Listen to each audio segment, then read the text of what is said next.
I met Wendy about 9 days ago. She came into a room and started talking about Andrew. And oh, 9 days ago, that's when I went down to Andrew. So it was probably 2 weeks ago. I first heard about this, and I went down to see her on 9 days ago on Saturday. And like she did say, she made lunch, and it was nice.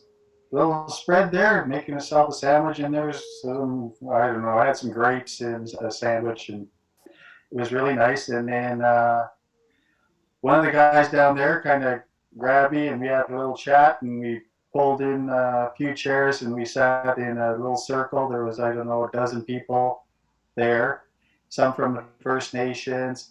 There's a guy dealing with, say, health and wellness. And if you know me, I don't hide what I think, and I say whatever. And I honestly sat there and I was just listening to what they were saying, and I was mouthing the words, wow, wow, wow, over and over and over again.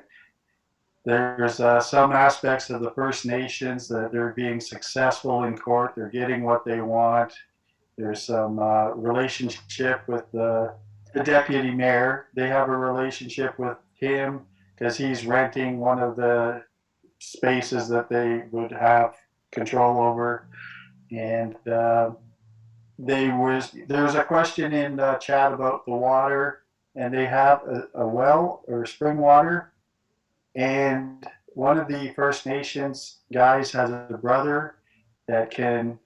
He said he can clean up the water, any water, do it for. And I was just in a meeting with these guys an hour ago, and they said they can clean it up for a home or a greenhouse. And I asked him, could you do it for the whole town? He said, we can build it for whatever we need.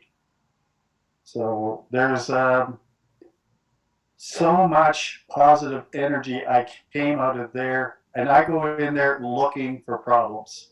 And I walked out of there honestly amazed and very, very impressed. Like I was already looking at for property out there. And I know what she's talking about. There's a couple spaces. Some other people mentioned it too.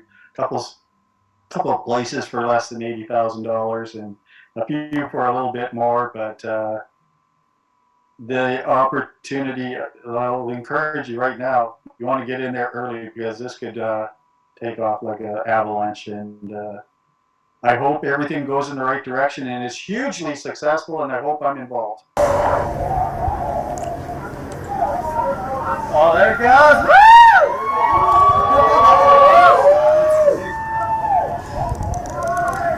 Oh my God.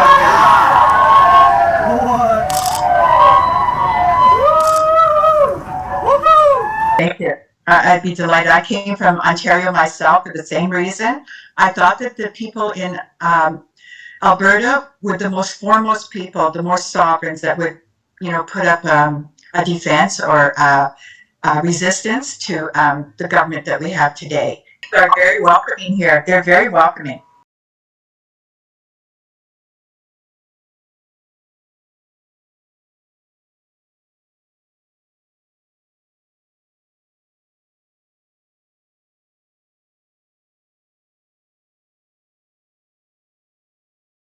Because we want to raise cash right now for this project. It's very important that we get into production now. This building came up, they were the people who are putting this all together were not planning on this building. It just happened. Peter Cardinal is the one who found this building, and the people that are involved in this project said, we just got to get that. This building was valued 5 years ago at $750,000. And the owner of the building is willing to sell it to us for $311,000, and he'll hold the mortgage on that.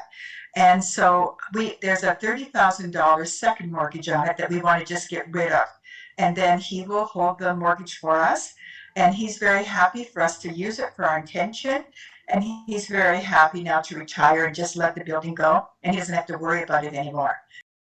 Tonight, even about, everything, we're still in this old paradigm of switching over into sovereignty. So my question is are you gonna, so you have to do this without banks, obviously, without getting into the corporate structure. And what's that look like from organizational structure, kind of to not have banks involved, so that as the natives claim their land back, which I think we're all doing, is all like old gas question right out of the gate. It's all Queen's land, right? And even the fact it's called Andrew is British, and that was Prince Andrew, and it's like and it's your son's name. I get that too, so that's kind of cool. But then, what about like in the actual transactions? How do you see that for on the financial end of things?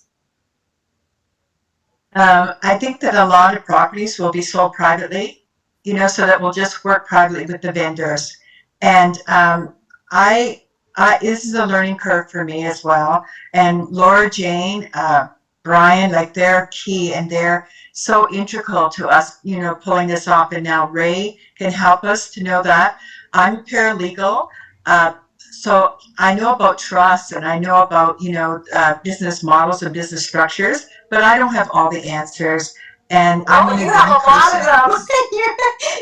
I'm one person. So amazing that you're representing and, the elders too.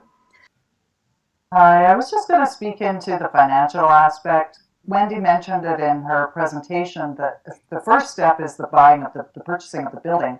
And I think they're very fortunate in that the owner is going to hold the mortgage on that. So that's actually called a vendor take-back mortgage. So you're not actually dealing with a bank in that case. So it's a combination of cash and then the vendor take-back mortgage. So they are the bank essentially. I don't know how long of an agreement you can have on that or what the payout length of time would be. So there's that, but that allows you some time at least to build your other resources as well. And then, as you said, the other properties would be done on a private basis as the homes themselves and the businesses, etc. So when it comes to the land ownership issue, I think it's again, this is transitionary. It's a transition to the new system, and it's one small step at a time, right? So anyway, I just wanted to speak to that if that gave any insight to people that aren't aware. Yes. Thank you, Sandra. Thank you.